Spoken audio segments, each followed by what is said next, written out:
पहलगाम में पाकिस्तान की ओर से कराए गए आतंकी हमले ने दुनिया के एक और हिस्से में रणभूमि में से बदल दिया है। शांति हट सी गई और अब खुद पाकिस्तान के रक्षा मंत्री कह रहे हैं कि बीते समय के साथ युद्ध का खतरा बढ़ता जा रहा है। दोनों ही देशों की ओर से उठाए जा रहे कदम ये बताते हैं कि किसी भी समय जंग छिड़ सकती है। पहला, भारत के प्रधानमंत्री नरेंद्र मोदी ने तीनों ही सेनाओं को कार्रवाई की खुली छूट दे दी है।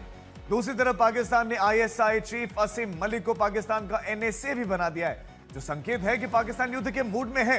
दूसरा, भारत ने पाकिस्तानी विमानों के नेविगेशन सिस्टम को जाम करने के लिए जैमर तैनात किए हैं।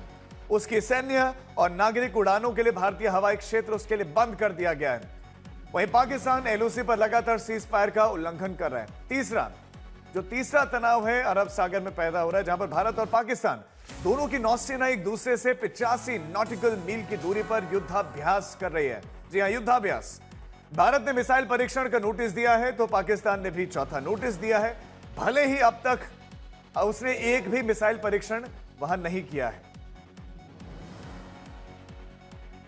युद्ध की बढ़ती आशंका के बीच में पाकिस्तान के प्रधानमंत्री शहबाज शरीफ ने कल रात अमेरिका के विदेश मंत्री से बातचीत की है। अमेरिकी विदेश मंत्री मार्को रूबियो ने इस बातचीत में शहबाज शरीफ को फटकारा है।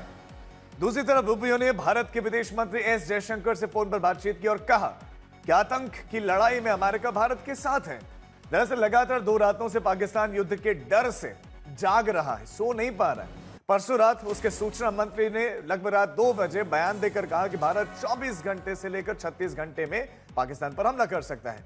वहीं कल रात शहबाज शरीफ ने घबराकर अमेरिका से बातचीत कर ली और कल ही पाकिस्तान के रक्षा मंत्री ख्वाजा आसिफ ने भी कहा कि भारत किसी भी समय पाकिस्तान पर हमला कर सकता है। कितना घबराया हुआ है पाकिस्तान, उस पर हमारी एक रिपोर्ट आपको दिखाते हैं। पाकिस्तान के दिन रात दहशत में कट रहे हैं। उसके नेता युद्ध के खौफ में जी रहे हैं। उनका ये खौफ बीते कुछ घंटों में भारत पाकिस्तान के बीच जल, थल और नभ में युद्ध के संकेत से और बढ़ गया है। पाकिस्तान के रक्षा मंत्री कह रहे हैं, समय बीतने के साथ युद्ध का खतरा बढ़ रहा है। पाकिस्तान के प्रधानमंत्री शहबाज शरीफ घबराए हुए हैं। इसी घबराहट में उन्होंने कल रात अमेरिका के विदेश मंत्री मार्को रूबियो को फोन मिलाया। शहबाज ने कहा, पहलगाम हमले में पाकिस्तान का हाथ नहीं है। हमने तो भारत को निष्पक्ष जांच का ऑफर भी दिया है। इसके बावजूद वो भड़काऊ बयान दे रहे हैं। आप उन्हें किसी भी सैन्य कार्रवाई से रोकें। इतना सुनने के बाद मार्को रूबियो ने शहबाज शरीफ को कड़ी नसीहत दी। रूबियो ने कहा, आपको 22 अप्रैल को हुए पहलगाम आतंकी हमले की निंदा करनी चाहिए थी, लेकिन आपने ऐसा नहीं किया। अब आप पाकिस्तान के अधिकारियों से कहें कि वो इस निंदनीय हमले की जांच में भारत के साथ सहयोग करें।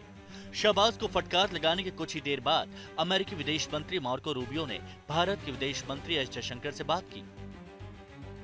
रूबियो ने कहा, पहलगाम में हुए खौफनाक आतंकी हमले में 26 लोगों की मौत का मुझे गहरा दुख है। अमेरिका आतंकवाद के खिलाफ जंग में भारत के साथ है।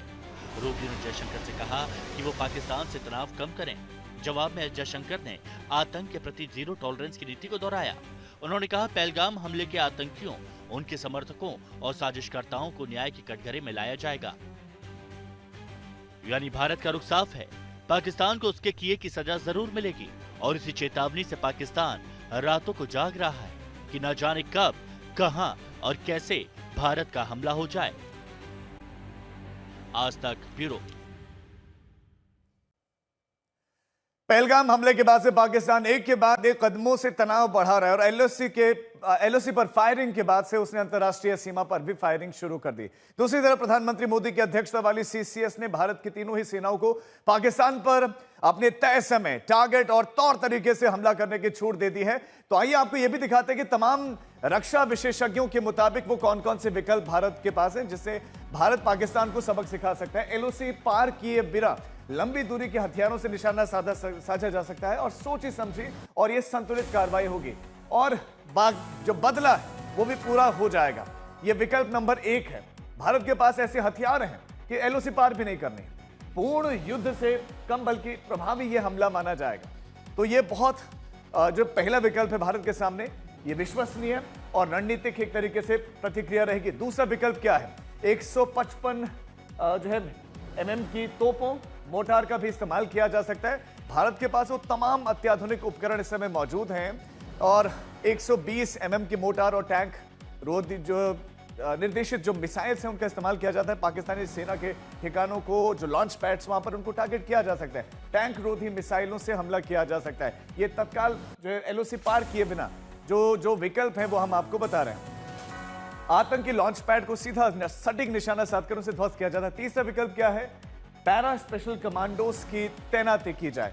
ये तीसरा भी और बहुत ही घातक और बहुत इंपॉर्टेंट ये जो विकल्प भारत के पास है। तो भारत के पास सिर्फ एक नहीं, कई विकल्प हैं। सर्जिकल स्ट्राइक भी इससे पहले भारत कर चुका है। ठीक 2016 में सर्जिकल स्ट्राइक इसी विकल्प के तहत की गई थी, जिसमें उरी में जो अटैक हुआ और शहादत हुई उसका बदला सर्जिकल स्ट्राइक के जरिए किया गया। पीओके में जो आतंकी ठिकाने थे, लॉन्च पैड ध्वस्त कर दिए गए। वहां पर जाकर पीओके में घुसकर जो है इस घटना को अंजाम दिया गया, लॉन्च पैड्स को ध्वस्त किया गया। अब इसके बाद ये तीसरा विकल्प था। चौथे विकल्प की बात करें, चौथा विकल्प भी भारत के सामने है। बड़ा ही संतुलित हवाई हमला किया, जैसा कि फरवरी 2019 में किया गया।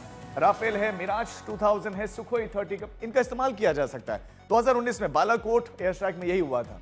जैश ए मोहम्मद के आतंकी ठिकानों को बिल्कुल इसी तरह से ध्वस्त किया गया था और भारतीय वायुसेना का इस्तेमाल किया गया था। क्या क्या विकल्प है हम आपको बता भी रहे हैं। स्कैल्प, क्रिस्टल मेज, स्नाइपर 2000 मिसाइल, ये तमाम मिसाइलें, ये लिस्ट बड़ी लंबी है। इस तरह के लड़ाकू विमान भारत के पास हैं और जैश ए मोहम्मद और एलईटी के जो मुख्यालय हैं उनको टारगेट किया जा सकता है, क्योंकि यही वो केंद्र हैं, यही वो जगह है जो भारत में दहशत फैलाते हैं। और इनको सपोर्ट किसका होता है? आईएसआई का, पाकिस्तानी फौज का, पाकिस्तानी सरकार का। तो ये जो है बहावलपुर हो या लश्कर तैयबा का जो ठिकाने हो, उनके मुख्यालयों को टारगेट किया जा सकता है। और इसमें राफेल, मिराज 2000, सुखोई 30, MKI जैसे तमाम जेट शामिल किए जा सकते हैं। और बिल्कुल हवा से जमीन तक मार करने में ये तमाम मिसाइलें पूरी तरह से कारगर साबित होंगे। और इजराइल की क्रिस्टल मेज भी, इस तरह की मिसाइलें भी हमारे पास है और अचूक हैं। वैसे माना यही जा रहा है कि इस बार जो भी कार्रवाई होगी अब तक की किसी भी कार्रवाई से बहुत बड़ी होगी।